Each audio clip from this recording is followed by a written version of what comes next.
আসসালামু আলাইকুম। আশা করি আল্লাহর রহমতে সবাই সুস্থ আছেন, ভালো আছেন। আমিও আলহামদুলিল্লাহ ভালো আছি। যতই বলি প্রতিদিন আপনাদের সাথে কথা বলতে চলে আসব, কিন্তু সেটা সম্ভব হয় না বিভিন্ন কারণে।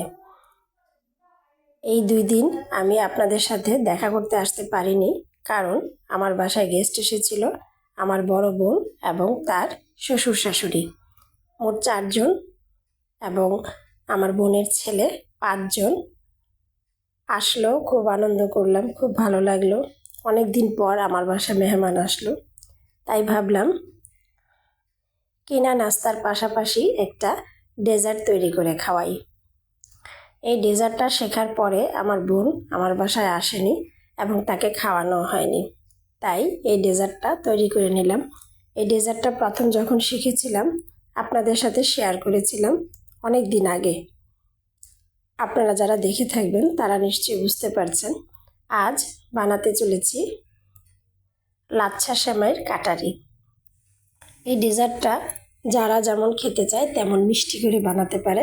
আমি একটু কম মিষ্টি দিয়ে বানিয়েছি, যেহেতু আমরা মিষ্টিটা একটু কম পছন্দ করি, তাই একটু কম মিষ্টি দিলে এই ডেজার্টটা খেয়ে সবাই পছন্দ করে। প্রথমে এই ডেজার্ট তৈরি করার জন্য আমি একটু ফুল ক্রিম মিল্ক দুধ দিয়ে এবং লিকুইড দুধ দিয়ে একটা ক্রিম বানিয়ে নিয়েছি। আপনারা ইচ্ছা করলে কেনা ক্রিম, ডানো যেটা, সেটা দিয়েও করতে পারেন। ডানো ক্রিমটা এনে তাতে আলাদা করে চিনি মিশিয়ে নেবেন, তাহলেই তৈরি হয়ে যাবে ক্রিম। ক্রিম তৈরির পরে এবার আমি পছন্দ মতো অনেকগুলো কিশমিশ ঘিয়ে ভেজে নিলাম। তবে ভাজতে ভাজতে হঠাৎ করে দেখলাম কিছু কিছু কিশমিশ পুড়ে গিয়েছে। সে যাই হোক, পোড়াগুলো বাদ দিয়ে বাকিগুলো কাজে লাগিয়েছি। এবার ওই ফ্রাই প্যানে আরও কিছুটা ঘি দিয়ে আমি লাচ্ছা সেমাইগুলো ভেজে নেব। খুব ভালো করে একটু লাল লাল করে কম আগুনে ভেজে নেব। বেশি আগুন দিলে সেমাই পুড়ে যাওয়ার সম্ভাবনা আছে। সেমাইটা পুড়ে গেলে এই ডেজার্টটা খেতে একটু তেতো হয়ে যাবে, তাই কম আগুনেই ভালো করে ভেজে নেব। তবে খুব শক্ত করা যাবে না, সেমাইটা বেশি শক্ত হয়ে গেলে পরে আমি শেপ দিতে পারবো না। যে কোনো শেপেই এটা বানানো যায়। এবার কিছুক্ষণ ভাজার পরে আমি একটা অরেঞ্জ কালারের ফুড কালার 2-3 ফোঁটার মতো দিয়ে দিলাম, একটু কালার হওয়ার জন্য। এখানে যদি গ্রিন কালার ব্যবহার করা যেত তাহলে আরও অনেক বেশি সুন্দর লাগতো। কিছুটা লাল, কিছুটা গ্রিন, বাট আমার ঘরে এই একটা কালারই ছিল। কালারটা দিয়ে সাথে সাথে পরিমাণ মতো চিনি দিয়ে দিলাম। এবার চিনিটা গলা পর্যন্ত কম আগুনে ভেজে নিব। প্রায় যখন চিনিটা গলে যাবে পুরোপুরি, তখন আমি দিয়ে দিব আবার 1/2 কাপ দুধ।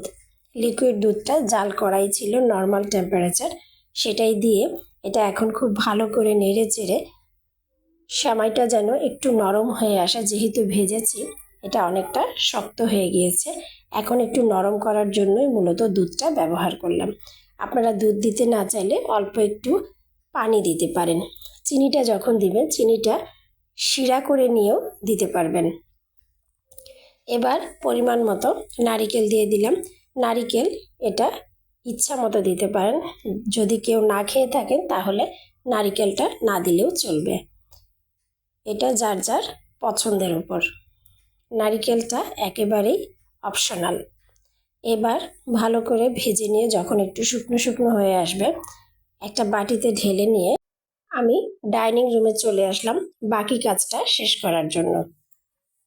এই তো, যদি আপনাদের কাছে ছাঁচ থাকে তাহলে তো চিন্তার কোনো কারণ নাই, বাট আমার কাছে কোনো প্রকার ছাঁচ ছিল না, তাই আমি কফির ঢাকনা দিয়ে এগুলো তৈরি করে নিলাম। গরম গরম অবস্থায় এগুলো করতে হবে, তা না হলে ঠান্ডা হলে এটা শক্ত হয়ে যাবে, তখন আর কোনো রকম শেপ দেওয়া সম্ভব হবে না। ইচ্ছা করলে এটা গোল করেও আপনারা মিষ্টির আকারে তৈরি করতে পারবেন, অর্থাৎ লাড্ডুর আকারে।